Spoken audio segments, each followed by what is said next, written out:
여호와여, 내가 주께 피하오니 내가 영원히 수치를 당하게 하지 마소서.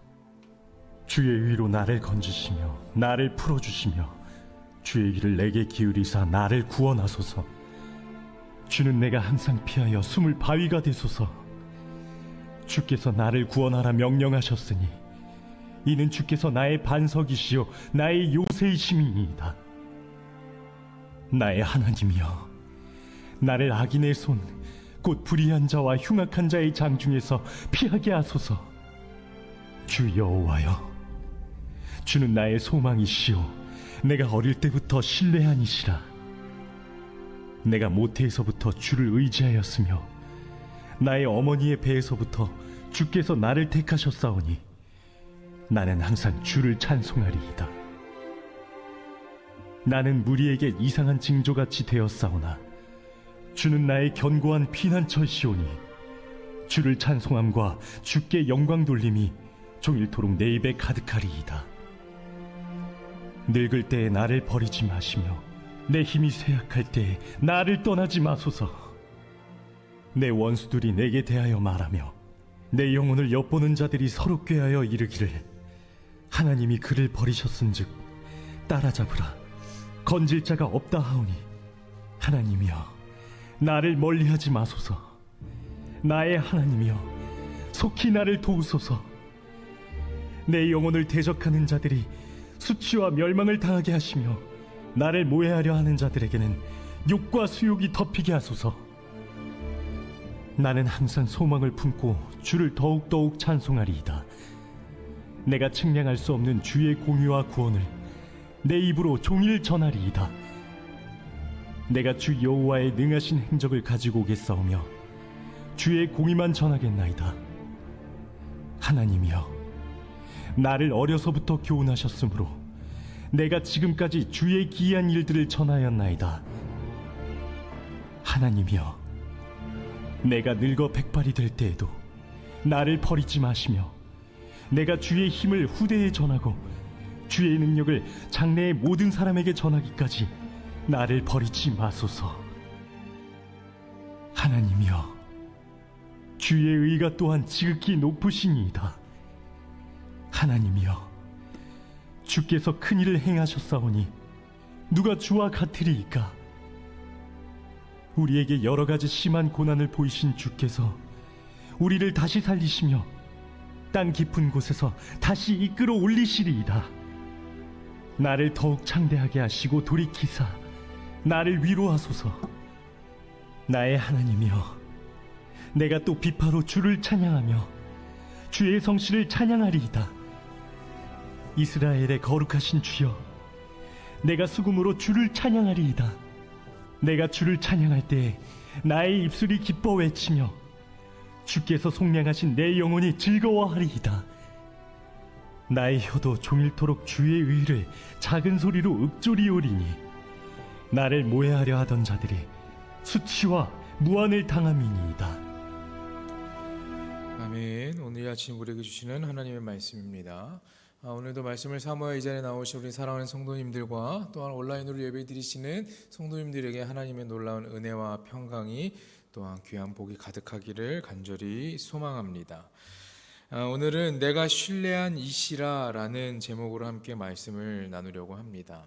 오늘 함께 드라마 바이블로 읽었던 우리 시편 71편의 말씀은 언제 어디서 누구에게 의해 기록되었는지는 정확히는 알 수는 없습니다. 그러나 그 내용으로 미루어 볼 때 시인은 오랜 인생의 경험을 쌓은 사람이고 또한 한평생 하나님의 도우심을 자주 경험했던 경건한 사람이라는 것을 알 수 있습니다.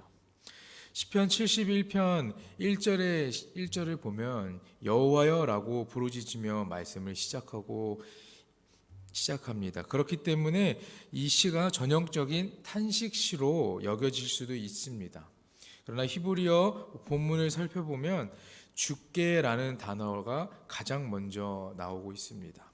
시인은 자기가 당하는 어려움을 즉각적으로 하나님 앞에는 토로하고 있지는 않습니다.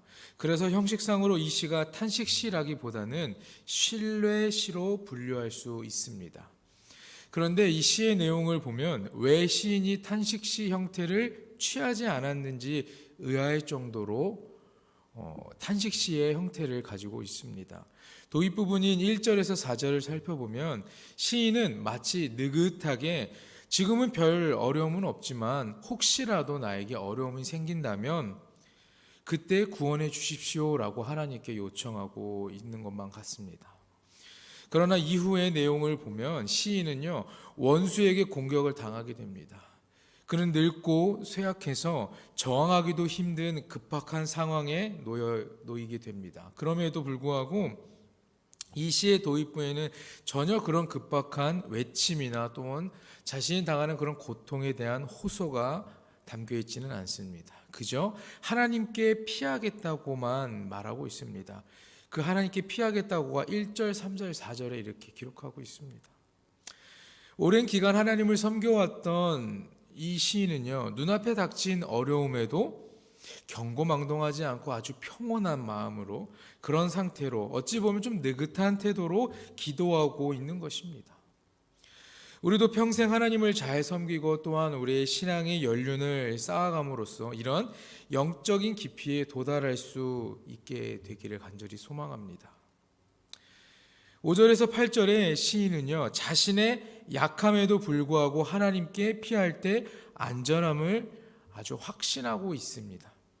그가 어릴 때부터 경험한 하나님은 아주 견고한 피난처와 같아서 온전히 신뢰할 만한 분이다라는 것을 오늘 이 시편 71편을 통해서 우리는 알 수가 있습니다.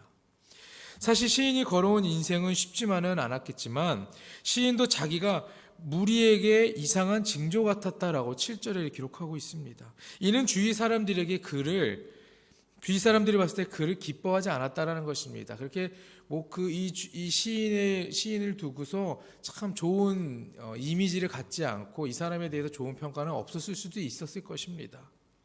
그럼에도 불구하고 시인은 어떻습니까? 다른 사람들의 것을 신경 쓰지 않고 오직 주님만을 찬송하고 그리고 그분께만 영광 돌리는 삶을 살았습니다. 이처럼 시인은 자신의 약함에도 불구하고 눈에 보이는 강한 자가 아니라 눈에 보이지 않는 바로 하나님만을 의지하고 선택하고 신뢰했다라는 말입니다.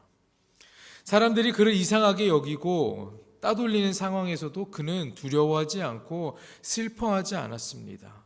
오히려 그는 더욱더 그런 상황 가운데 놓였을 때 하나님을 찬송하며 살았습니다. 시인이 노년의 위기를 겪고 있는 상황에서 이렇게 평안한 모습을 보일 수 있었던 이유가 있습니다. 그것은 바로 일생을 하나님과 동행했기 때문입니다. 하나님께서 이 시인과 함께 하셨기 때문에 가능했던 일입니다. 인생에서 하나님의 동행의 은혜가 우리로 하여금 새로운 삶이 되고 또한 그 삶을 살아가는 힘이 되는 것입니다. 사랑하는 여러분, 여러분들의 삶에 하나님께서 동행해 주시는 축복의 은혜가 가득하기를 간절히 축복합니다. 9절에서부터는요, 이제 시인이 자신이 당하는 어려움을 토로하기 시작합니다. 그의 생명을 노리는 자들이 있습니다. 하나님이 그를 버리셨다라고 할 정도로 그에게 큰 어려움이 닥쳤습니다. 사실 시인도 하나님이 자신을 떠난 것 같다고 느낄 정도로 그런 상황에 놓여 있었다는 말이죠. 그러나 시인은 하나님을 여전히 신뢰합니다. 대적들이 수치와 멸망을 당하고 또한 모해하는 자들에게 욕과 수욕이 임하게 해달라고 담대하게 기도하는 그 말이 13절에 기록되어 있습니다. 지금까지 자신과 함께 하신 하나님, 그 하나님이 자신을 버리실 리가 없다고 그는 확신한 믿음을 보여주고 있습니다.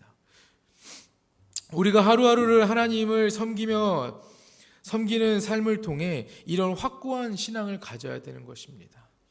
우리가 매일 나와서 예배를 드리고 하나님을 찾고 하는 그런 신앙 가운데에서 그런 우리의 믿음 가운데에서 그저 입으로만 고백하는 것이 아니라 우리의 모든 것을 다 쏟아내며 우리의 마음을 다해서 하나님을 신뢰하고 믿으며 나아가야 된다는 것입니다. 우리의 삶에 문제가 닥쳤을 때 내가 하나님 앞에 엎드려 기도할 때 하나님이 그 기도를 들어주지 않으신다라는 그런 마음이 드는 순간 어떻습니까?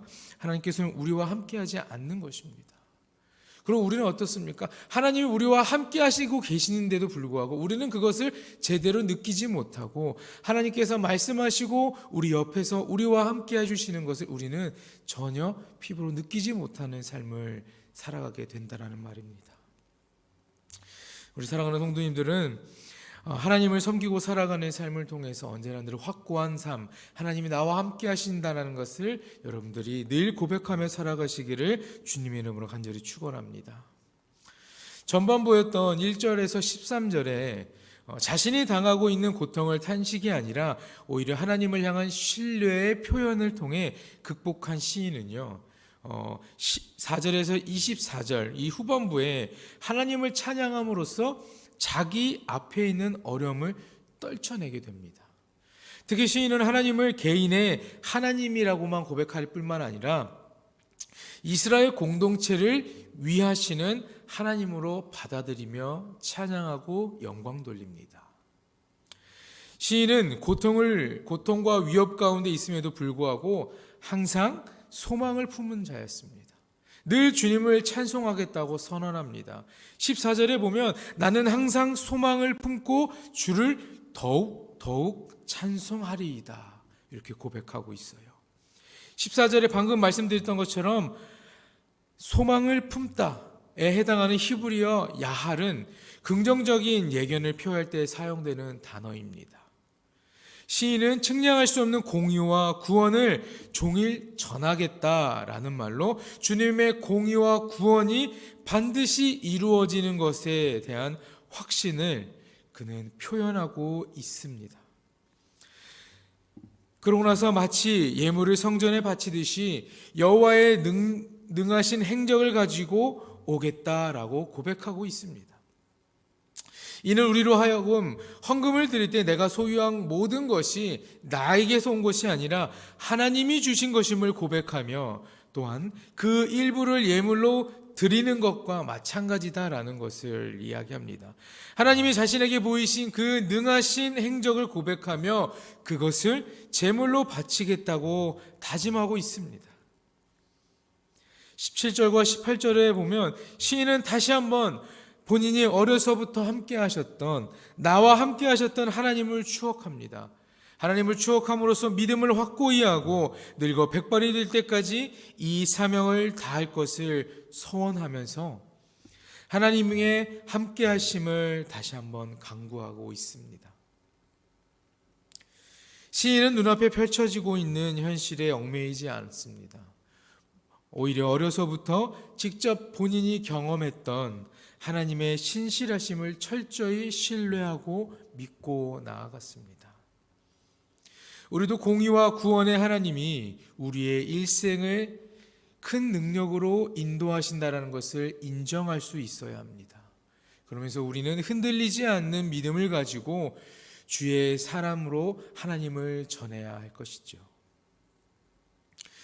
이 시는 기본적으로 개인적인 노래라고 말할 수 있습니다. 그래서 지금까지 하나님께 노래하는 주체가 우리가 아니라 나였습니다. 그런데 갑자기 시인은 하나님이 우리에게 여러 가지 심한 고난을 보이셨지만 우리를 다시 살리시고 이끌어 올리실 것이라고 노래하고 있습니다. 시인은 자신이 겪은 이 어려움이 사실은 자기 혼자만의 겪는 어려움이 아니라 믿음의 공동체에 속한 지체들 모두가 함께 당하는 고통임을 인식하게 됩니다. 그렇기 때문에 지금까지 자신을 지켜주신 피난처가 되어주셨던 그 하나님이 나만을 위한 하나님이 아니라 이스라엘 공동체를 지키시고 보호하시며 다시 한번 살리시는 분이라는 것을 믿음으로 고백하고 있는 것이죠. 이처럼 참된 신앙인의 개인의 참된 신앙인은요, 개인의 신앙에서 멈추지 않고 그 신앙이 공동체와 자신의 믿음을 동일시할 수 있는 사람인 것이에요. 시인은 다시 개인의 오조로 시를 마무리하려고 하는데, 하나님을 나의 하나님이라고 부르며 동시에 이스라엘의 거룩하신 주라고 부름으로써 개인적 신앙을 또한 공동체적 신앙으로 확장시키고 있습니다. 하나님은 분명 우리 개개인을 창대하게 하시고 또한 위로하시고 우리를 모해하는 자들이 수치와 무한을 당하게 하시는 분입니다. 또한 이스라엘 공동체에게도 동일한 은혜를 베푸시는 분입니다. 그렇기 때문에 우리의 신앙은 결코 개인적인 영역에만 머물러서는 안 됩니다. 나에게 은혜를 베푸시는 하나님은 또한 나의 형제에게도 내가 속한 이 교회 공동체에도 은혜를 베풀어 주신다는 것을 우리는 늘 기억할 수 있어야 합니다. 교회에는 젊은이도 필요합니다. 그러나 갈렙과 같이 존경할 만한 신앙의 선배들도 필요합니다. 아직 젊은 성도들은 장차 교회에서 신앙의 후배들에게 모범이 되는, 또한 시인과 같은 신앙의 선배가 되는 날을 떠올려야 할 것입니다. 우리가 사랑하는 자녀들을 위해 기도하지 않습니까? 화요일 기도의 날로 정해서 우리가 항상 자녀들을 위해 기도했습니다. 그 기도가 왜 하는 것일까요? 단지 그냥 좋은 학교에 입학하기 위해, 아니면 좋은 직장에 취업하기 위해, 물론 그런 것도 중요하지만 우리가 하나님 안에서 예배하는 자고 하나님을 찬양하는 자고 하나님을 경배하는 자이지 않습니까? 우리가 믿음의 선배로서, 신앙의 선배로서 사랑하는 자녀들에게 내가 경험했던 하나님, 내가 은혜 받았던 그 하나님, 나와 함께 하셨던 그 하나님을 우리가 사랑하는 자녀들에게도 알려주고 나의 그 믿음을, 그 믿음의 유산을 전할 수 있는 자가 되어야 된다는 것이 않습니까? 그렇기 때문에 우리가 더욱더 우리 자녀들을 위해 눈물을 흘리고 더욱더 뜨겁게 기도하는 것이라 생각이 듭니다. 그렇기 때문에 이 교회 안에, 이 교회에 있는 모든 이들은요, 나 혼자가 아닌 것입니다. 하나님 안에서 모두가 하나 되는 것이고 사랑하는 자녀가 될 수 있고, 또한 이곳에서 예배하는 우리 사랑하는 차세대, 우리 태어나서 주님 품에 안길 때까지 우린 모두 다 하나가 되는 것입니다. 그런 자들을 위해 기도하는 여러분이 되기를 간절히 소망합니다.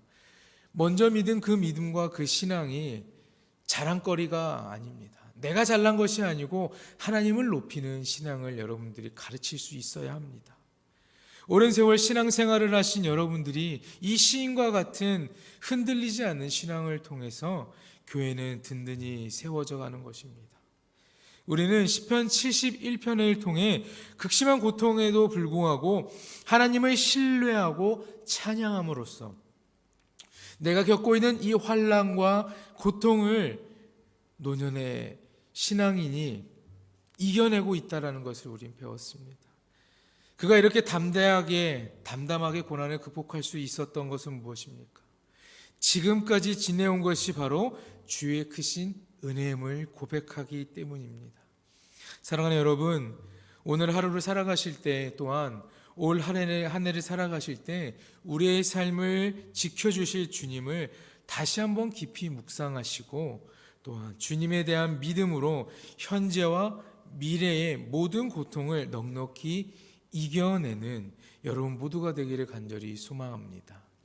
힘들고 낙심되는 삶 가운데에 어려운 문제가 닥쳤을 때에 우리가 주님을 더욱더 찾고 여호와여, 주님의 이름만을 더욱더 부르며 나아가는 여러분 모두가 되길 간절히 소망합니다. 우리가 그렇게 주님을 부를 수 있다는 것은 무엇입니까? 주님을 신뢰하고 있다는 겁니다. 내가 아플 때마다 엄마, 아빠, 나의 사랑하는 부모의 이름을 부르는 것처럼 우리 영적의 아버지인 하나님의 이름을 부르며 내 믿음과 신앙을 지켜나가는 여러분 모두가 되기를 간절히 축원합니다. 기도하겠습니다.